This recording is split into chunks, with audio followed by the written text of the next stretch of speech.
Welcome to Mark Arnold's Finance. Today will be a fun video. Who doesn't like competition? I'm a very competitive person. I also like to watch boxing, so today's going to be a financial boxing match between JP Morgan and Bank of America. So let's see who wins. Before I get started, be sure to subscribe to my channel. I work hard on these videos. I'm also very transparent, and I'm here for the long term. I'm not just going to disappear someday.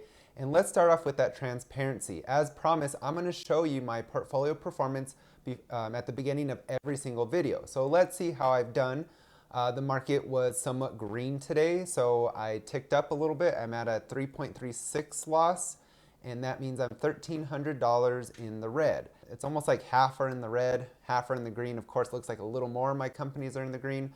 But overall, I'm in the red. I'm okay with that. I'm a long-term investor. I've done prior videos talking about that. But I do want to focus down there on the energy ETF that I have, Fenny. Now, I made a recent video where I decided to take half my profits. And it's something that I'm very glad that I did, because if we look at this chart here, you will see that when I sold this ETF at about just shy of $25 a share, it's fallen over 15% since.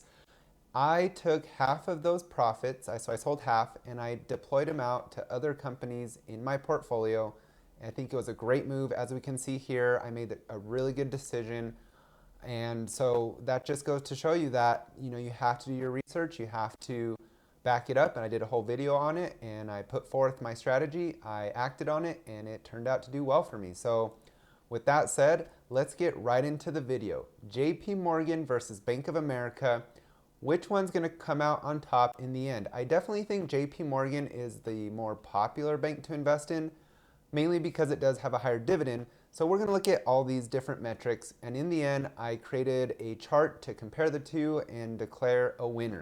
So let's get started with Bank of America. This is a stock that I own.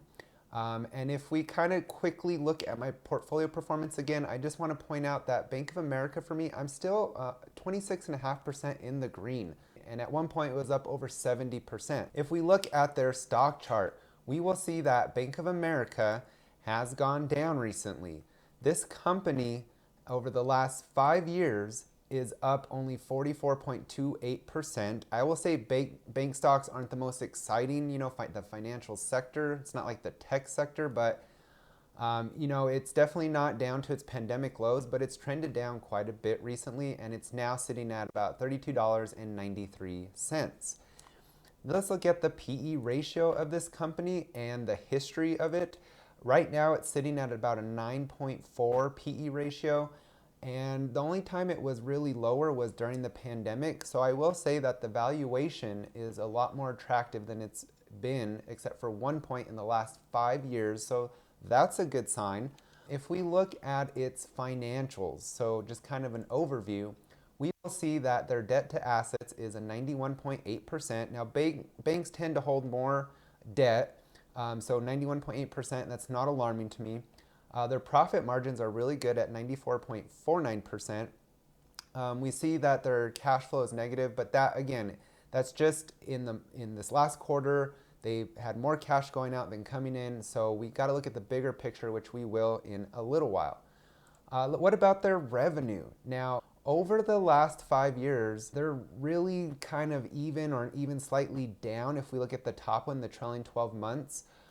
But over the last year, so from 2021 to now, they have had some revenue growth, so maybe that trend is starting to go back up, except there is a possible recession we might be going into, which would really hurt the financial sector, especially these banks. If we look at the dividend, of course, the juicy dividend, that's the information we all really want to hear. They are slightly below the market median. They pay a 2.63% dividend yield. I do like their payout ratio at only 24%. That is awesome. That's very healthy. And we will see that their growth on the very right, that chart on the right, they do grow their dividend more than the market median. So they've really jumped up in 2022, which is great as an investor. So if we look next at their stock buybacks, we will see that Bank of America does buy back their stock, which means that we as investors have more ownership of the company because they're not diluting us. They're buying back their shares, so we own more. And so that's a good sign. It has trended down this year.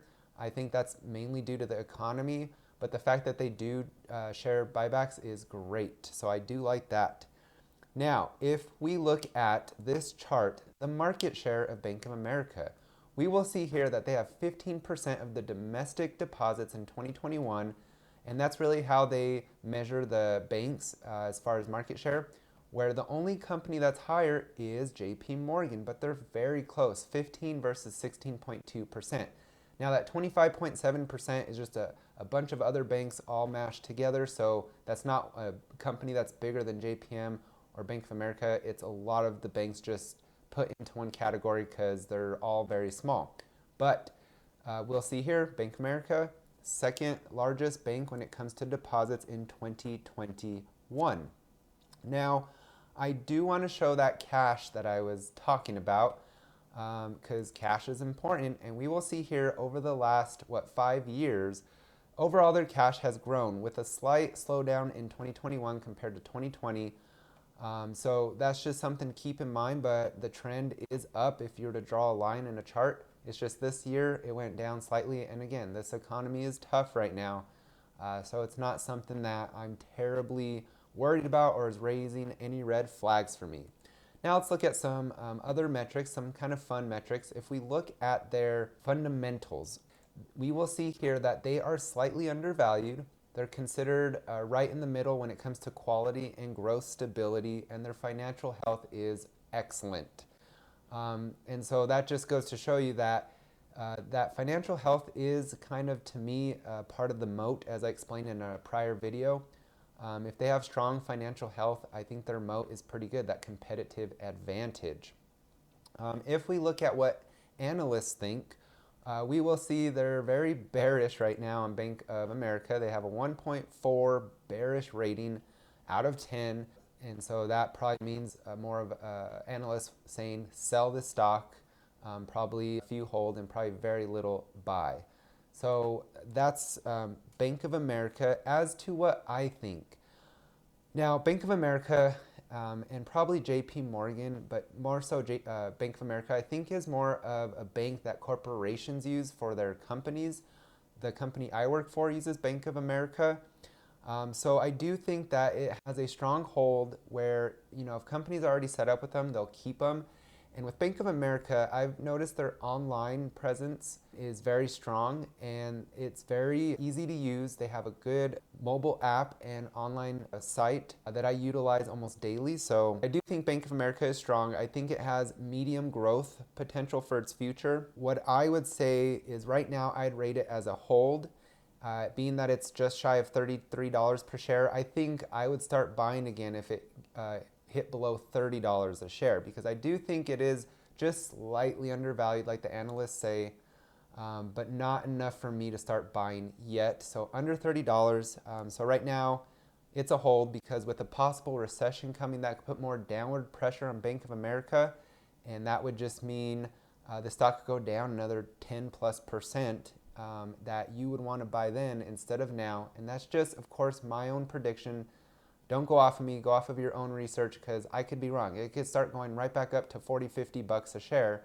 But for me, I'll start buying again under 30, because I already have this stock in my portfolio that's already at a 26% gain. So I just would hate to average up that much when I could get it for lower and just barely bump up my average. So Bank of America, a hold, buy under 30, and we'll see how they compare to JP Morgan at the very end. So let's look at JP Morgan.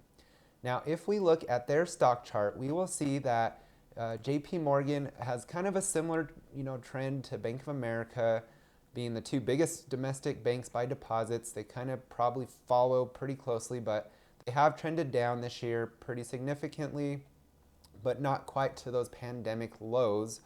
I think the pandemic really scared the financial sector more so, where we see tech stocks are lower than the pandemic lows. So I think banks are positioned a lot stronger than tech stocks, especially with the rise in interest rates. And that just goes to show in these charts why they're still holding above those pandemic lows.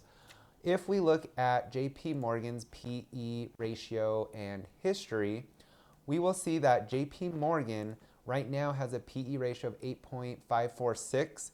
And again, the only other time they were lower, just like Bank of America, was during the pandemic. So over the last 5 years, other than the pandemic lows for their PE ratio, you're getting a good value right now. So that's one thing to consider as well.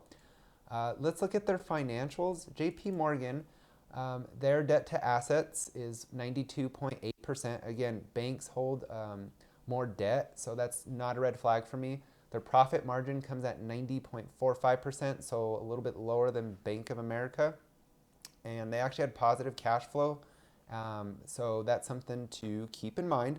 If we look at their revenue growth, we will see that JP Morgan over the last 5 years is up, unlike Bank of America, but this year they have been trending down. So it's kind of like the opposite of Bank of America, where their last 5 years looks good, but the current year has gone down slightly. If we look at the dividend, now this is where JP Morgan really shines, is their dividend. So if we look at their dividend yield, it's a juicy 3.54%, which is above the market median, where Bank of America was below. Their payout ratio is higher than Bank of America, but it's still at a very respectful level at 30%. Their growth in their dividend, it is overall above the market median, where this year it's gone up, but we saw Bank of America went up higher, so we'll have to see what that looks like when we compare. If we look at the dividend history, the growth, we will see that they do increase their dividend, and their price has fallen. So I think right now the valuation is getting attractive, and their 1 year growth on their dividend is 11.11%. So I apologize, but let's backtrack just 1 second to Bank of America in case I did forget to show that. Here's their dividend history. So they do increase their dividend as well, but you'll see their price is a lot higher, so not probably as much of a value as JP Morgan, but their dividend has grown more in the 1 year of 16.67 versus JP Morgan's 11.11. If we keep going right along, let's now look at buybacks. Does JP Morgan do they do stock buybacks? They sure do. They did stop during the pandemic, but they ramped it up, and they've trended down, but then they've kind of actually increased it a little bit this year, which is, to me, a good thing and looks better than what Bank of America has been doing, where they've just been downtrending. Now let's look at, again, that chart. Just to bring it up one more time, they do hold 16.2% of the market share by domestic deposits in 2021, so they are bigger than Bank of America, but Bank of America is right behind them, so these two banks are very, very big, and I think that, wouldn't be surprised if Bank of America and them kind of switch roles at some point in the future, but JP Morgan, I think, has a better chance at staying on top. If we look at their cash, this is something that is important. We saw Bank of America kind of dipped in the last year, but JP Morgan is different. They've been increasing year over year their cash pretty significantly, so that's a great sign. What about their fundamentals?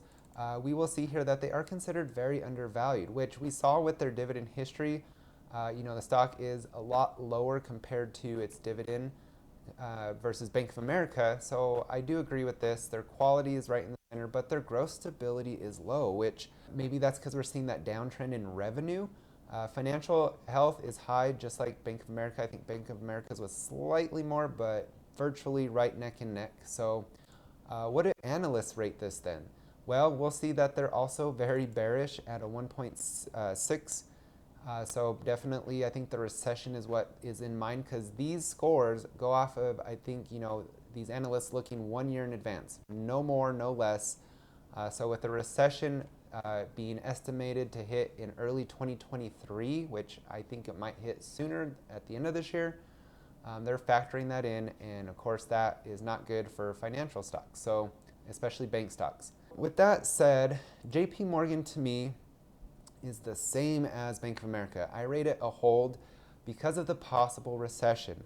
I think that this stock being at, I think it was 115 a share, anything below 100 is definitely a buy, but I wouldn't say right now is a horrible time either, just because they are considered undervalued.